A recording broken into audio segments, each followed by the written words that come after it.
ಎಲ್ಲರಿಗೂ ನಮಸ್ಕಾರ. ಮತ್ತೊಂದು ವಿಡಿಯೋಗೆ ಸ್ವಾಗತ. ನಾನು ನಿಮ್ಮ ಡಾರ್ಲಿಂಗ್. 9ನೇ ವಾರ ನಾಮಿನೇಟ್ ಆಗಿದ್ದು ಯಾರಂತ ಮಾತಾಡೋಣ. ಅದೇ ರೀತಿಯಾಗಿ ವೈಲ್ಡ್ ಕಾರ್ಡ್ ಎಂಟ್ರಿ ನಿಜನಾ, ಅದು ಬರೋದು ರೂಮರ ಇಲ್ಲ ಸುಮ್ಮನೆ ಸ್ಪ್ರೆಡ್ ಮಾಡ್ತಾ ಇದಾರಾ, ಅದು ಖಚಿತವಾಗ್ಲೂ ಬಂದೇ ಬರ್ತಾರ, ಬರೋದಾದ್ರೆ ಯಾರು ಯಾವಾಗ ಬರ್ತಾರ ಅಂತೆಲ್ಲ ಮಾತಾಡೋಣ. ಯಾಕೋ ರೂಮರ್ ಅನಿಸ್ತಾ ಇದೆ, ಬಂದ್ರೆ ಎಷ್ಟು ಜನ ಬರ್ತಾರೆ ಅಂತೆಲ್ಲ ಕೂಡ ಮಾತಾಡೋಣ.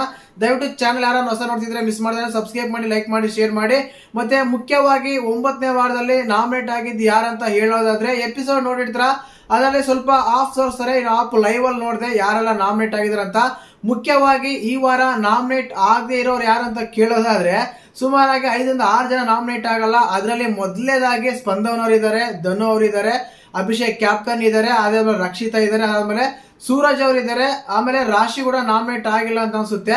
ಸುಮಾರಾಗಿ 6 ರಿಂದ 7 ಜನ ನಾಮಿನೇಟ್ ಆಗಿಲ್ಲ. ಮತ್ತೆ ಆಗಿರೋರು ಯಾರಪ್ಪ ಅಂತ ಕೇಳೋದಾದ್ರೆ ಆಸ್ ಇಟ್ ಈಸ್ ಸೇಮ್ ಇದ್ದಾರೆ. ಕಾವ್ಯ ಗಿಲ್ಲಿ ಆಗಿದ್ದಾರೆ, ಅಶ್ವಿನಿ ಆಗಿದ್ದಾರೆ, ಜಾನ್ವಿ ಆಗಿದ್ದಾರೆ, ಧ್ರುವಂತ್ ಅವರು ಆಗಿದ್ದಾರೆ, ಮಾಳು ಅವರು ಆಗಿದ್ದಾರೆ. ಇಷ್ಟು ಜನ ನಾಮಿನೇಟ್ ಆಗಿದ್ದಾರೆ. ಅದಾದ್ಮೇಲೆ ರಾಶಿ ಡೌಟ್ ಅಂತ ಹೇಳ್ದಲ್ಲ, 6 ಜನ ಏನೋ ನಾಮಿನೇಟ್ ಆಗಿಲ್ಲ. ಮುಖ್ಯವಾಗಿ ಹೇಳ್ದಲ್ಲ, ಗಿಲ್ಲಿ ನಾಮಿನೇಟ್ ಆಗಿದ್ದಾರೆ, ಅದಾದ್ಮೇಲೆ ಜಾನ್ವಿ ನಾಮಿನೇಟ್ ಆಗಿದ್ದಾರೆ, ಅದಾದ್ಮೇಲೆ ರಕ್ಷಿತಾ ನಾಮಿನೇಟ್ ಆಗಿಲ್ಲ, ಮಾಳು ನಾಮಿನೇಟ್ ಆಗಿದ್ದಾರೆ, ಸ್ಪಂದನ ನಾಮಿನೇಟ್ ಆಗಿಲ್ಲ, ಅಶ್ವಿನ್ ನಾಮಿನೇಟ್ ಆಗಿದ್ದಾರೆ, ಧನು ನಾಮಿನೇಟ್ ಆಗಿಲ್ಲ, ಕಾವ್ಯ ನಾಮಿನೇಟ್ ಆಗಿದ್ದಾರೆ, ರಘು ನಾಮಿನೇಟ್ ಆಗಿದ್ದಾರೆ. ಟೋಟಲ್ ಆಗಿ ನಾಮಿನೇಟ್ ಆಗಿರೋ ಲಿಸ್ಟ್ ಯಾವ ರೀತಿ ಇದೆ ಅಂದ್ರೆ, ಅಶ್ವಿನಿ, ಜಾನ್ವಿ, ಗಿಲ್ಲಿ, ಕಾವ್ಯ, ಧ್ರುವಂತು, ಮಾಳು 6 ಜನ ಆಯ್ತು. ಅದಾದ್ಮೇಲೆ ನಮ್ಮ ಇವರು ಯಾರೋ ರಘು ಡೈರೆಕ್ಟ್ ಆಗಿ ನಾಮಿನೇಟ್ ಆಗಿದ್ದಾರೆ. ಟೋಟಲ್ ಆಗಿ 9ನೇ ವಾರ 7 ಜನ ನಾಮಿನೇಟ್ ಆಗಿದ್ದಾರೆ. ಇನ್ನು 6 ಜನ ಸೇವ್ ಆಗಿದ್ದಾರೆ. 6 ಜನ ಸೇವ್ ಆಗಿರೋರು ಯಾರು ಅಂತ ಕೇಳೋದಾದ್ರೆ ರಾಶಿ, ಸೂರಜ್ ಸೇವ್ ಆಗಿದ್ದಾರೆ. ಅದೇ ರೀತಿಯಾಗಿ ನಮ್ಮ ಇವರು ಧನು, ಸ್ಪಂದನ ಸೇವ್ ಆಗಿದ್ದಾರೆ, ಅಭಿಷೇಕ್ ಸೇವ್ ಆಗಿದ್ದಾರೆ, ರಕ್ಷಿತಾ ಸೇವ್ ಆಗಿದ್ದಾರೆ. ಇಷ್ಟು ಜನ ಸೇವ್ ಆಗಿದ್ದಾರೆ. ನಾಮಿನೇಟ್ ಆಗಿರೋ ಯಾರು ಅಂತ ತಗೊಂಡಾಗ ಕಾವ್ಯ, ಗಿಲ್ಲಿ, ಅಶ್ವಿನಿ, ಜಾನ್ವಿ, ಮಾಳು, ಧ್ರುವಂತು, ಅದಾದ್ಮೇಲೆ ನಮ್ಮ ಇವರು ರಘು ಡೈರೆಕ್ಟ್ ನಾಮಿನೇಟ್ ಆಗಿದ್ದಾರೆ. ಇಷ್ಟು ಜನ ನಾಮಿನೇಟ್ ಆಗಿದ್ದಾರೆ. ನಾಮಿನೇಷನ್ ಲಿಸ್ಟ್ ಈ ರೀತಿ ಇದೆ, ಸೇವ್ ಆಗಿರುತ್ತೆ ಆ ಲಿಸ್ಟ್ ಇದೆ. ಮತ್ತೆ ನಿಮ್ಮ ಪ್ರಕಾರ ಯಾರು ಸೇಫ್ ಗೇಮ್ ಮಾಡ್ತಾರೆ, ಯಾರೆಲ್ಲ ನಾಮಿನೇಟ್ ಆಗ್ಬೋದಿತ್ತು ಅಂತೆಲ್ಲ ಕಮೆಂಟ್ ಮಾಡಿ. ಇನ್ನು ವೈಲ್ಡ್ ಕಾರ್ಡ್ ಎಂಟ್ರಿ ಬರೋಣ. ಸುಮಾರಾಗಿ ಎಲ್ಲ ನ್ಯೂಸ್ ಎಲ್ಲ ಬರ್ತಾ ಇದೆ. ಕೆಲವರು 5 ಜನ ಬರ್ತಾರೆ, ಏನೋ ವೈಲ್ಡ್ ಕಾರ್ಡ್ ಎಂಟ್ರಿ ಆಗಿ 5 ಜನ ಬರ್ತಾರೆ ಅಂತ ಕೆಲವರು ಹೇಳ್ತಾರೆ, ಕೆಲವರು 2 ಬರ್ತಾರೆ ಅಂತ ಇನ್ನು ಕೆಲವರು ಹೇಳ್ತಾರೆ. ಖಂಡಿತವಾಗ್ಲೂ ಅದ್ರಲ್ಲಿ ಯಾವುದೇ ಕನ್ಫರ್ಮೇಶನ್ ಇಲ್ಲ.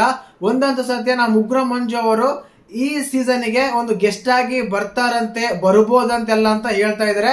ಕನ್ಫರ್ಮ್ ಕೂಡ ಇಲ್ಲ, ಖಂಡಿತವಾಗ್ಲೂ ಬರ್ತಾರಂತೆಲ್ಲ ಹೇಳ್ತಾ ಇದಾರೆ. ಅದು ಕನ್ಫರ್ಮ್ ನಿಜ ಸುಳ್ಳು ಅನ್ನೋದಾದ್ರೆ ಇನ್ನೂ ಇವಾಗ ಯಾವ್ದು ಗ್ಯಾರಂಟಿ ಇಲ್ಲ. ಕೆಲವರೆಲ್ಲ ಬರ್ತಾರೆ ಅಂತ ಆಲ್ರೆಡಿ ಬಂದಿದ್ದಾರೆ ಅಂತೆಲ್ಲ ಕೂಡ ಹೇಳ್ತಾ ಇದಾರೆ. ಬಟ್ ಬಿಗ್ ಬಾಸ್ ಮೇಲೆ ನೋಡಿದಾಗ್ಲೇನೆ ಗ್ಯಾರಂಟಿ ಆಗುತ್ತೆ. ಅದೇ ರೀತಿಯಾಗಿ ಯಾರು ಪೃಥ್ವಿ ಅಂತೆ, ಒಬ್ರು ಪೃಥ್ವಿ ಎಲ್ಲ ಬರ್ತಾ ಇದಾರೆ ಅಂತ ಹೇಳ್ತಾರೆ. ಇನ್ನೊಬ್ರು ಯಾರೋ ಶ್ವೇತಾ ಅಂತೆ, ಕನ್ಫರ್ಮೇಶನ್ ಅಂತ ಗೊತ್ತಿಲ್ಲ. ರಾಧಾರಮಣ ಸೀರಿಯಲ್ ಇಂದ ಯಾರೋ ಒಬ್ರು ಬರ್ತಾರೆ ಅಂತ ಹೇಳ್ತಾರೆ. ರಾಧಾರಮಣ ಸೀರಿಯಲ್ ಇಂದ ಖ್ಯಾತಿಯ ಶ್ವೇತಾ ಪ್ರಸಾದ್ ಅವರೆಲ್ಲ ಬರ್ತಾರೆ ಅಂತ ಹೇಳ್ತಾರೆ. ಅದೇ ರೀತಿಯಾಗಿ ಪೃಥ್ವಿರಾಜ್ ಶೆಟ್ಟಿ ಲಾಸ್ಟ್ ಸೀಸನ್ ಅಲ್ಲಿ ಬಿಗ್ ಬಾಸ್ ತೆಲುಗು ಸೀಸನ್ ಇದು ಪೃಥ್ವಿ ಅವರೇನಾ ಅಂತ ಅನ್ಸುತ್ತೆ. ನೋಡೋಣ ಯಾವ ರೀತಿ ಎಲ್ಲ ಯಾರೆಲ್ಲ ಬರ್ತಾರಂತ. ಇವರು ಇನ್ನೂ ಕನ್ಫರ್ಮ್ ಇಲ್ಲ ವೈಲ್ಡ್ ಕಾರ್ಡ್ ಎಂಟ್ರಿನ ಇಲ್ಲ ಗೆಸ್ಟ್ಗಳ ಅಂತ.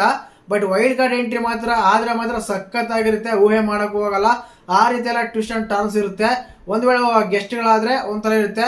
ಬಟ್ ಈ ವೀಕ್ ಮಾತ್ರ ಎಂಟರ್ಟೈನ್ಮೆಂಟ್ಗೆ ಒಂದು ಹೆಸರು ಇರುತ್ತೆ, ಅದನ್ನ ಬೀಟ್ ಮಾಡ್ತಾರೆ. ಈ ವೀಕ್ ಆ ರೀತಿ ಇರುತ್ತೆ ಅಂತೆಲ್ಲ ಹೇಳ್ತಾರೆ. ಬಟ್ ಈ ವೀಕ್ ಇಷ್ಟು ಜನ ನಾಮಿನೇಟ್ ಆದ್ರೂ ಕೂಡ ನೋ ಎಲಿಮಿನೇಷನ್ ವೀಕ್ ಇದ್ರು ಇರ್ಬೋದು ಅಂತೆಲ್ಲ ಕೂಡ ಅನಿಸ್ತಾ ಇದೆ. ನೋಡೋಣ ಯಾವ ರೀತಿ ಎಲ್ಲ ಆಗುತ್ತೆ ಅಂತ. ಇದು ಒಂದು ಅಪ್ಡೇಟ್ ಆಗಿತ್ತು. ದಯವಿಟ್ಟು ಚಾನಲ್ ಯಾರನ್ನ ಹೊಸ ನೋಡ್ತಿದ್ರೆ ಮಿಸ್ ಮಾಡ್ದೇನೆ ಸಬ್ಸ್ಕ್ರೈಬ್ ಮಾಡಿ, ಲೈಕ್ ಮಾಡಿ, ಶೇರ್ ಮಾಡಿ.